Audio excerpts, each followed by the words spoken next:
Well, I'm the father of two little boys, 5 and 7 years old, and every morning I have to teach them, to turn off the light in their rooms.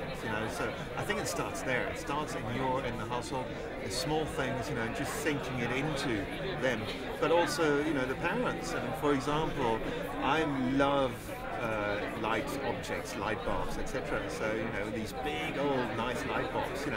Now we have to go over to the new energy efficient light bulbs. So I'm hoping they'll be as nice design as the old ones, which of course burn an enormous amount of energy.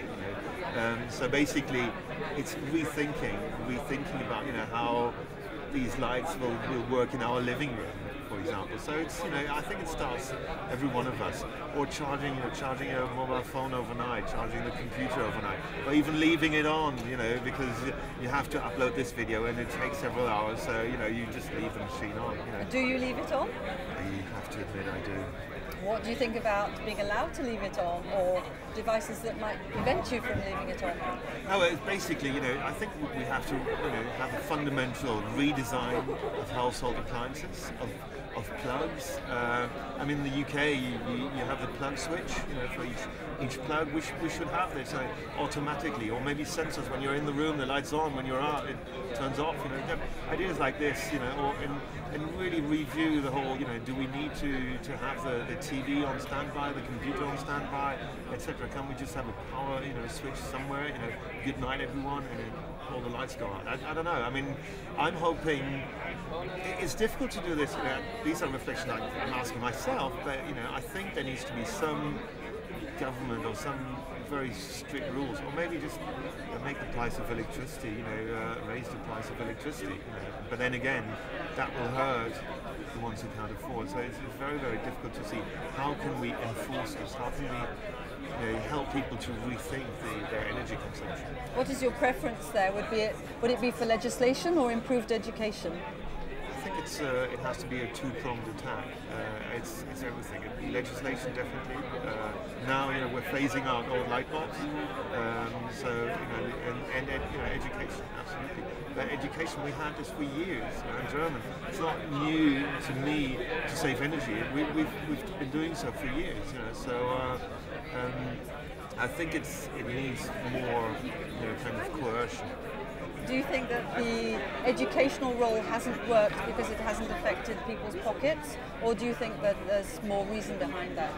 It hasn't affected people's pockets. For the moment, you plug in your appliance into the socket, electricity comes out of it. It's almost free. You get the bill at the end of the month, or so it's almost a human right to have electricity now. So I think most people don't even think about it. So you're saying that we should have more awareness tools around, so that you're aware of when your consumption increases suddenly in the house, so that you're immediately aware as opposed to being aware at the end of the month. Maybe you can have a counter.